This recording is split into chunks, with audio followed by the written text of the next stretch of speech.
Hi, I'm Catherine Goshen, a professional astrologer from the village of Nyack in New York State, and I'm passionate about in-depth astrology and getting to the heart of the matter. In this video, I want to talk about the houses, and depending on how far I get, I might make a part 2. So the houses, I've had many requests from all of you subscribers to do a series or a video on the houses. Now, of course, this is an extremely broad topic, and I want to begin with the most important houses today, which are houses 1, 4, 7, and 10 in your charts. Before we get into the houses, though, I'd like to mention that for those of you who have been subscribed to this channel for a long time, since its inception in 2020, you've noticed that I've moved away from doing monthly forecasts to trying to focus in more on your charts. And the reason for this is that monthly forecasts are ultimately about what's going on, right? What's going on now in our lives? How can we relate that to our own personal astrology chart? The truth of the matter is that nothing is going to happen in your life with a transit or whatever's going on in the astrological heavens at this moment in time, unless there is the potential for it to happen in your natal chart. So if you are interested in astrology, then you need to first study natal astrology and understand your chart before you can begin to understand what's going on in your life at the present moment and how that is going to affect you. Because as I'm sure you've come to realize through watching many videos and reading about what's going on at any moment in time, you've come to learn that not everything manifests. Things don't always happen. People speak about big dramatic things that are coming up, and yet they seem very tame from your own personal experience. So in this sense, astrology can be subjective, because it does depend on how you are living your life. So the important thing when you are using astrology as a tool for your own spiritual growth and to understand yourself better, it is good to start with the natal chart. If anyone is interested in studying with me, there is an application form to fill out on my website. So let's talk about the houses today. Why I'm talking about these 4 houses, 1, 4, 7, and 10, is because they are the core, the very core, the backbone, the cross that rules our entire lives. So as we are born into this material world and spirit or soul comes into matter, we manifest. This is the ascendant, house number 1. It therefore represents our body, but also the way we are in this world, because it's as if we are born into this world and we put on a cloak or a costume. We put on a body that will suit our purposes for what we have come here to learn in this lifetime. And when we are studying the ascendant, we look at all the planets in the ascendant, we look at the sign that is on the ascendant, and we also look at the ruler of the ascendant. And I've done 2 videos on the ruler of the ascendant so that you can understand your archetype a little better. What happens next? We're born, and we are born to 2 parents. Even if we don't have both of those parents present in our lives at the time of our birth, we needed a sperm and an egg to make ourselves. So there are 2 parents involved. Doesn't matter if your father is waiting outside the maternity room, if he's in the room with your mother, or if perhaps he passed on or abandoned the family before you were born, or if your father was a sperm donor, and there are hundreds of other possibilities. You have a father. Your mother, even if you're adopted, you had a mother who gave birth to you, and you have a mother who is going to adopt you.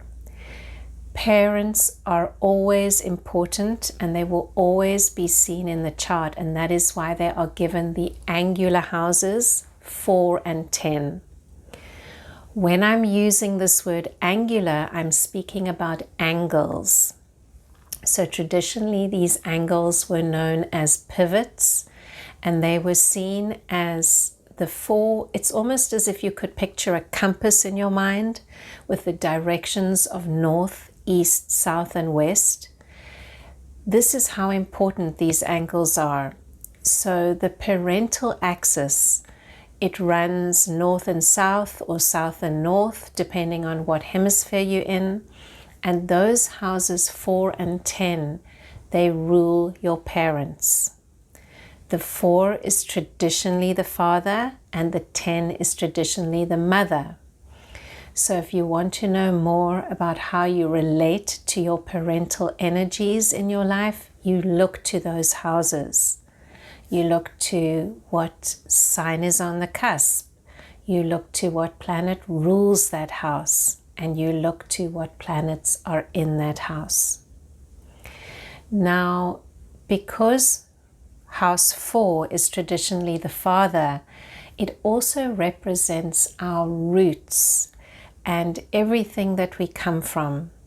And it's a very rich place for endings and beginnings, for things that are deep under the earth, for roots really of our family that can go way back, even beyond the paternal line.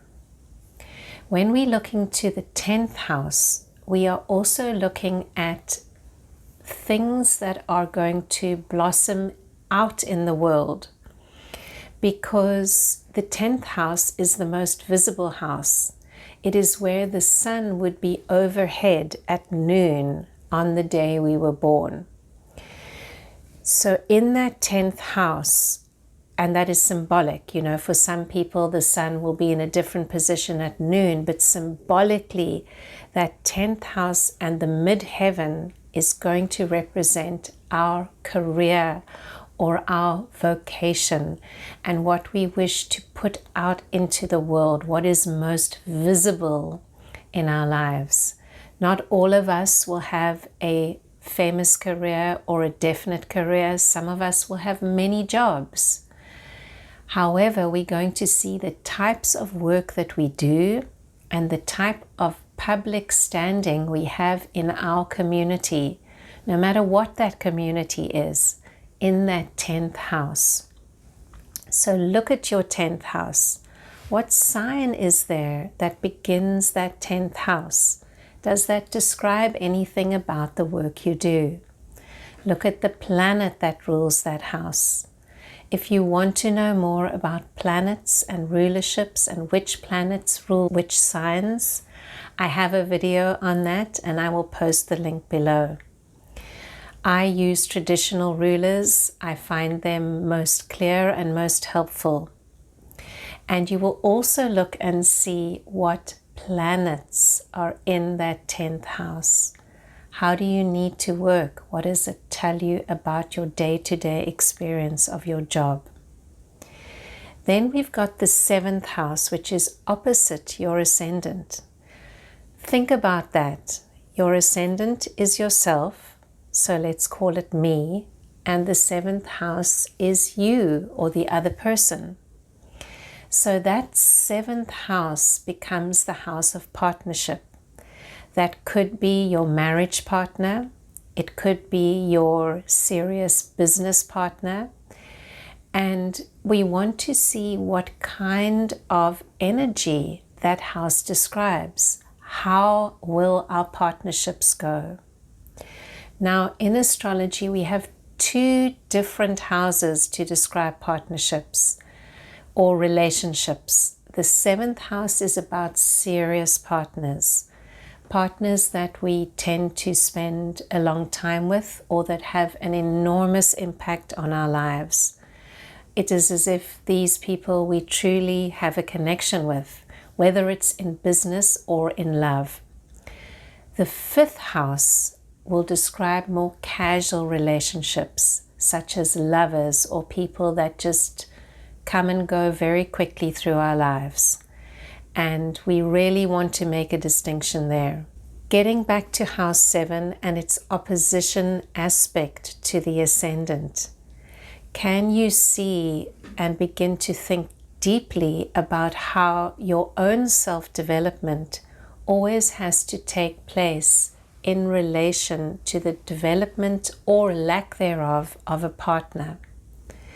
Because when there's stuff going on in the 1st house, it's going to affect your partnership because these 2 houses are opposite. And this is how you have to think of the chart with this cross. It is a cross, and it relates very clearly to the cross of matter. We come into this lifetime, it is said, to be crucified on the cross of matter. In this sense, we are coming in to embody whatever our unique life is in material terms. And it is not always easy. Every single one of you have an experience of the difficulty of living your lives. And it usually begins with stresses in those 4 houses. If you have problems with development and at birth, in other words, your ascendant, that is going to manifest into problems in the early home with the parents, father, mother.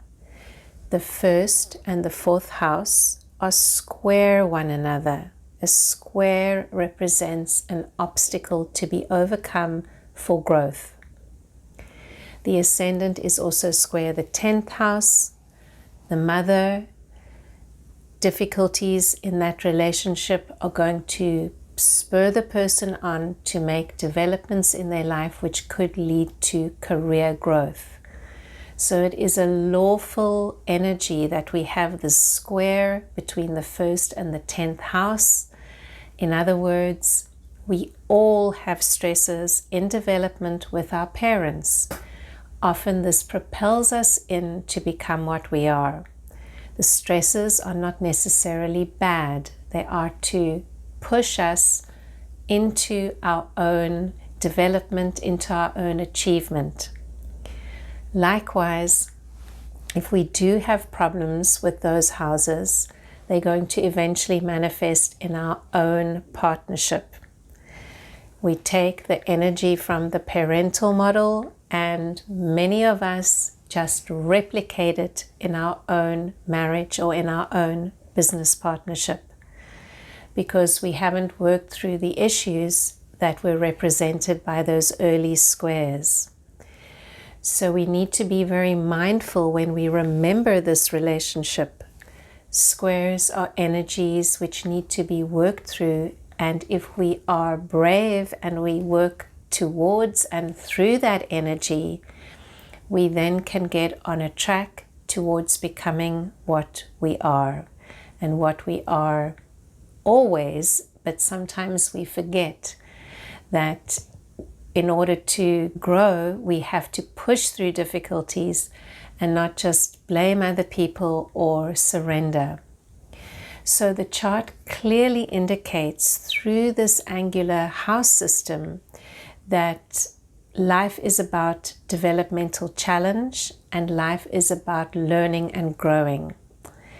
The ascendant is not trine the parental axis or the partnership axis. It's a square and there's an opposition. The opposition shows energies like a push and pull, a kind of tug, and we have to center ourselves in the middle and find how we can balance our relationship in our life so that we give something to our partnership and we keep something for ourselves. And it's always about balance when we're looking at those 2 houses. So I think that's enough for today on the angular houses, and we'll do something on the succedent houses and the cadent houses in the future. If you found this video at all helpful, please like and subscribe and post your comments. I read every one and I do take into account your ideas for videos. And I will put the links below for studying and for the video on planetary rulerships. Many of you ask, where can I get my chart? You can email me, I can send it to you, or you can go on astro.com. That is the preferred method because there is a privacy involved. In order to get an accurate birth chart, you need to give your date, time, and place of birth. So it's better if you put that information in yourself and you print out a copy of your chart. Wishing you well until next time.